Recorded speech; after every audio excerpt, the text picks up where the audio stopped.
तो प्यारे बच्चों, इस वीडियो में डिस्कस करेंगे क्लास 8 सब्जेक्ट हिंदी के एनुअल पेपर को। इवनिंग शिफ्ट वाले बच्चे अच्छे से प्रैक्टिस करके जाएं। ठीक है, कंप्लीट पेपर डिस्कस कर रहे हैं, ध्यान से देखो। ठीक है, अच्छे से प्रैक्टिस करो। सीधा जाओ क्वेश्चन पर। क्वेश्चन 1, गद्यांश को पढ़कर आंसर देना था। ठीक है, तो गद्यांश को आप यहाँ से यहाँ तक अच्छे से पढ़ लो। सीधा आओ क्वेश्चन पर। ठीक है, जो हमें करना है। ठीक है, ध्यान से देखो। पहला क्वेश्चन है आपका यहाँ पर, वीर पुरुषों की तुलना किससे की गई है? तो बताओ किससे की गई है? जीवन के अरण्य से, लोहे के कारखानों से, देवदार के वृक्षों से, देवदार के फलों से। तो यहाँ पर देखो मेंशन है देवदार के वृक्षों से। ठीक है,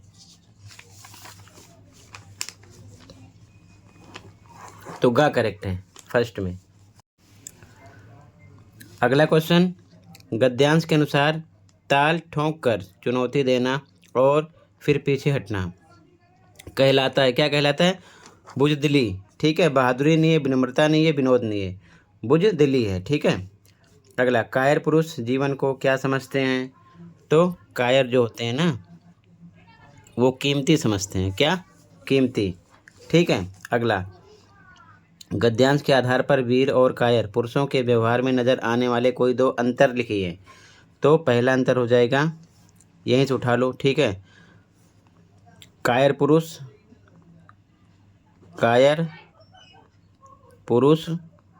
जीवन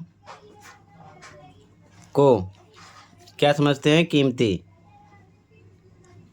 कीमती समझते हैं, जबकि वीर पुरुष ऐसा नहीं समझते।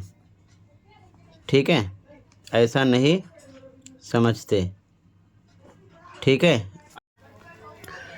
इसके बाद में सेकंड आंसर हो जाएगा, सेकंड अंतर आपका, कि कायर आगे की चुनौती नहीं लेते, जबकि वीर जो होते हैं, वीर आगे की चुनौती लेते हैं। ठीक है, इससे अलग भी आप लिख सकते हो, आपकी मर्जी है। ठीक है, जैसे कि जो वीर होते हैं वो जीवन को महत्वहीन समझते हैं, महत्वहीन, जबकि कायर महत्वपूर्ण समझते हैं। और भी लिख सकते हो। ठीक है, अगले क्वेश्चन पे आ जाओ। अगला क्वेश्चन, काव्यांश को पढ़कर आंसर देना। काव्यांश को चाह नहीं से लेकर अनेक तक पढ़ लेना। सीधा जाओ क्वेश्चन पर। पहला क्वेश्चन है, काव्यांश में अपनी इच्छाएं कौन व्यक्त कर रहा है? बताओ। पुष्प, फल, सब्जी, पत्थर, रोंग है। ठीक है, पुष्प हो जाएगा। ठीक है, आगे ध्यान से देखो। अगला क्वेश्चन है, काव्यांश में प्रेमी माला में बिंध कर प्यारी को डैश की अभिलाषा नहीं है? ललचाने की, ललकारने की, डराने की, सुनाने की। तो ललचाने की। ठीक है, का करेक्ट हो जाएगा यहाँ पर आपका। इसके बाद में अगला क्वेश्चन, काव्यांश के अनुसार मातृभूमि पर शीश कौन चढ़ाने जाते हैं? तो बच्चों, चढ़ाने जाते हैं वीर। कौन? वीर। अगला, काव्यांश में वनमाली से क्या निवेदन किया गया है? तो क्या निवेदन किया गया है? ध्यान से देखो इसका आंसर है, उस मार्ग में बिछाने का जिस पर चलकर वीर मातृभूमि पर शीश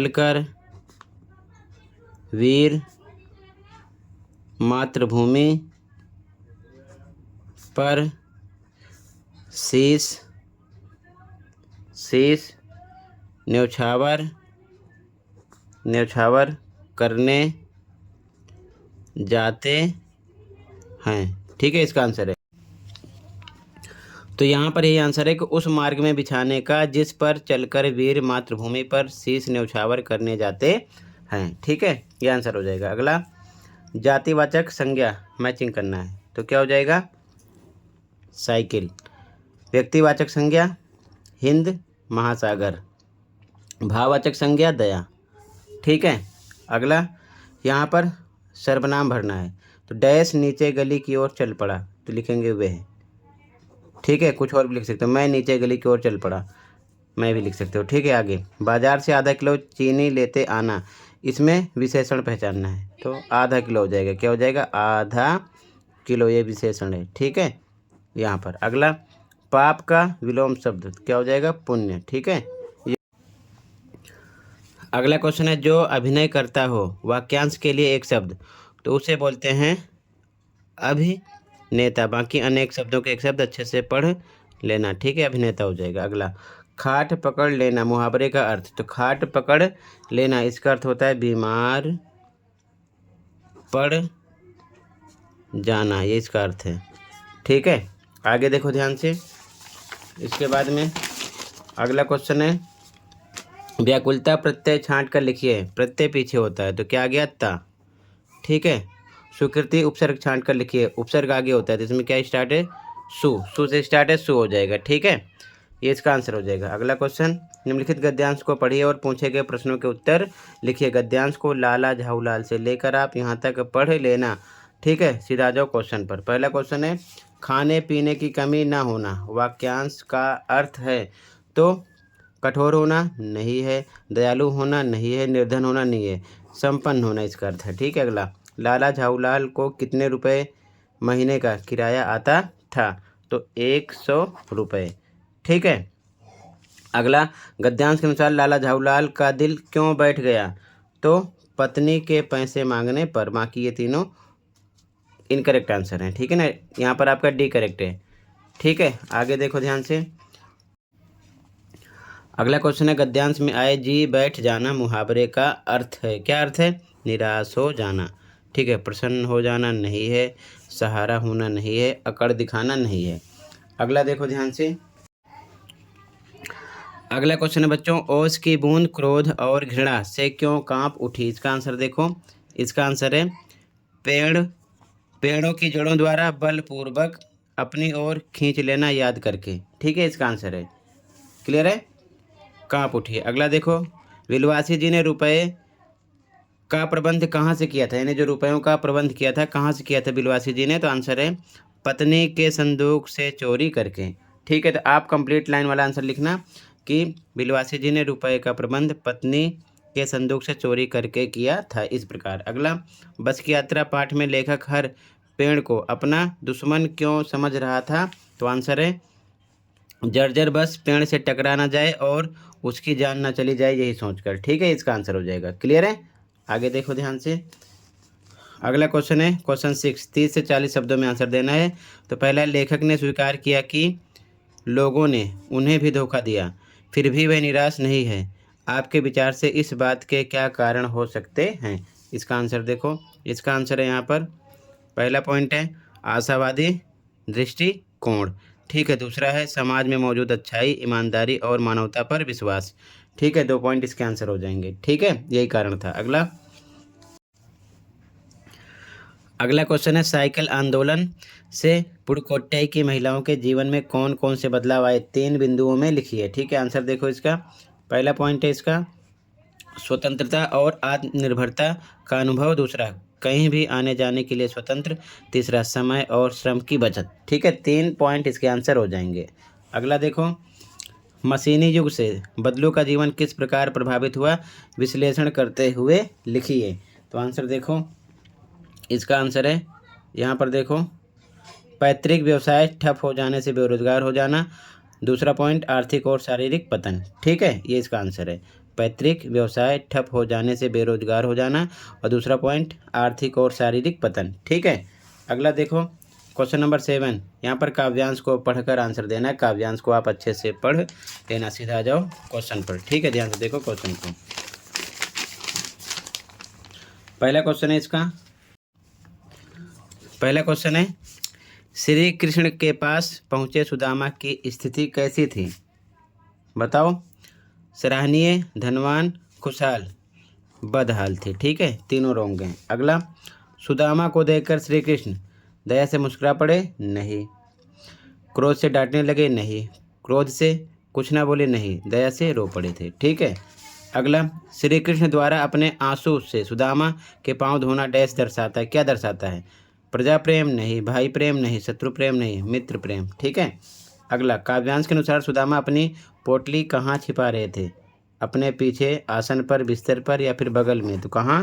बगल में। ठीक है, आगे देखो। अगला क्वेश्चन आंसर है पहला 8वें का।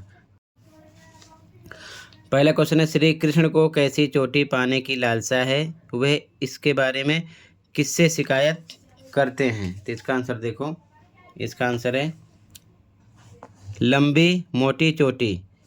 ठीक है, तो कैसे लिखोगे? श्री कृष्ण को लंबी मोटी चोटी पाने की लालसा है और वह इसके बारे में किससे? माँ यशोदा से शिकायत करते हैं। तो यहाँ पर शॉर्ट में लिखा गया है। ठीक है, ध्यान रखना, आपको कंप्लीट लाइन में लिखना। अगला सेकंड क्वेश्चन है, दीवानों की हस्ती कविता में दीवाने अपने बंधनों के साथ क्या करते हैं? तो इसका आंसर है तोड़कर आगे बढ़ते हैं। तो पूरी लाइन कैसे लिखोगे? दीवानों की हस्ती में, दीवानों की हस्ती कविता में दीवाने अपने बंधनों को तोड़कर आगे बढ़ते हैं। ठीक है, इसका आंसर हो जाएगा। अगला,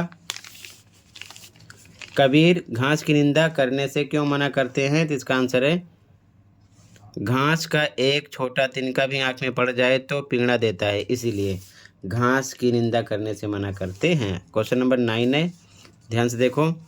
पहला, एक देश की धरती दूसरे देश को सुगंध भेजती है, कथन का भाव लिखिए। तो इसका आंसर देखो, इसका आंसर है पहले का, प्रकृति अर्थात धरती, हवा, बादल, पक्षी, देशों के बीच कोई भेदभाव, सद्भाव और विश्व बंधुत्व का संदेश देते हैं। ये इसका आंसर है। ठीक है, आगे देखो ध्यान से।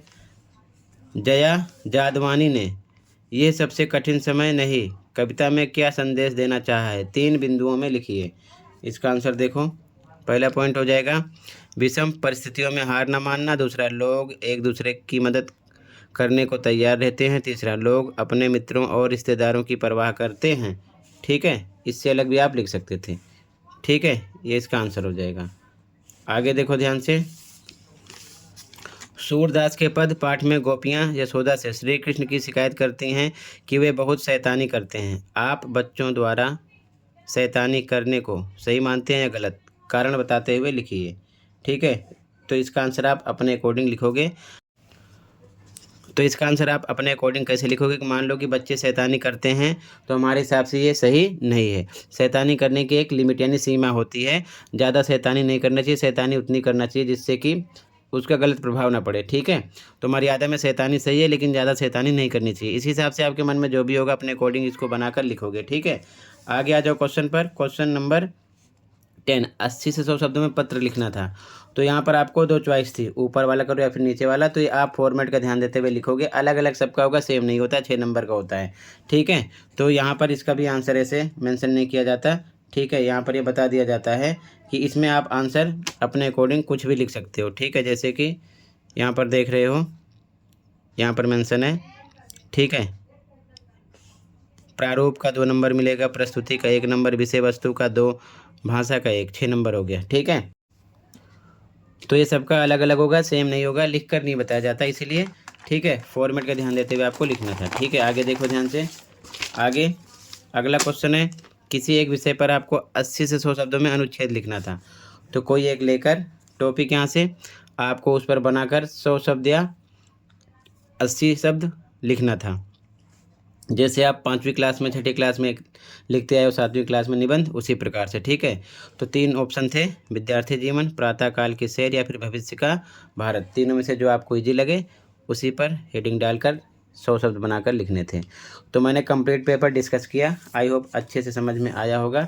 ठीक है, तो इतना था इस वीडियो में। कहीं पर कोई डाउट है कमेंट कर सकते हो। मिलते हैं अगली वीडियो में। Thank you for watching and take care. Okay.